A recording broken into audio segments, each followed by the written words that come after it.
ایک بزرگ گزرے حضرت ربیہ، صاحب تاریخ بغداد نے لکھا ہے کہ ان کے والد حضرت ابو عبد الرحمن فروغ چلے گئے تھے جہاد کرنے۔ تابعین کا دور تھا، اس زمانے میں جہاد ہوتا تھا کہ یہ علاقہ فتح کیا تو اگلے علاقے چلے گئے، وہ فتح کیا تو اگلے علاقے چلے گئے، وہ چلے گئے جہاد کرنے۔ 27 سال واپس ہی نہیں آئے۔ جاتی دفعہ بیوی کو 30,000 دینار دے گئے تھے کہ خیال رکھنا۔ واپس آئے 27 سال کے بعد، مدینہ شریف میں رہائش تھی۔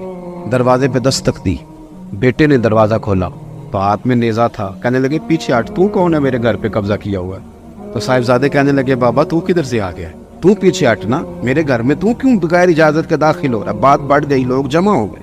جب وہ بحث طویل ہوئی تو اندر سے والدہ نے پردے کے بیچ سے سنا تو کہنے لگی بیٹا ہٹ جا، یہ تیرے والد آئے۔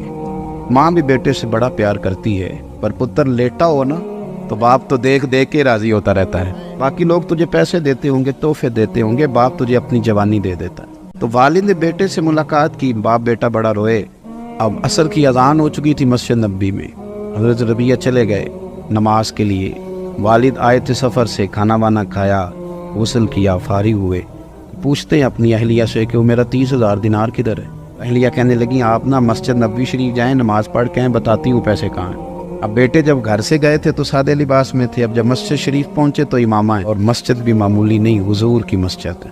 اور حدیث پڑھانے کے لیے جب صاحبزادہ بیٹھا ہے تو سامنے حضرت حسن بصری جیسے لوگ، امام مالک جیسے لوگ، درس حدیث ہو رہا ہے۔ عصر کی نماز پڑھ کے نا تو کسی سے پوچھتے کس کا پتر ہے، کس نصیبوں والی ماں کا بیٹا ہے؟ تو جن سے پوچھا تھا انہوں نے بتایا یہ کوئی ابو عبد الرحمن نام کے بزرگ ہیں جو 27 سال سے جہاد میں ہیں، یہ ان کا بیٹا ہے۔ حضور کی مسجد نبوی میں بیٹھے تھے تو گود میں آنسو گرنے لگے۔ واپس لوٹ کے گھر آئے تو سعادت مند بیوی کا چہرہ دیکھا تو چھلک پڑے آنسو۔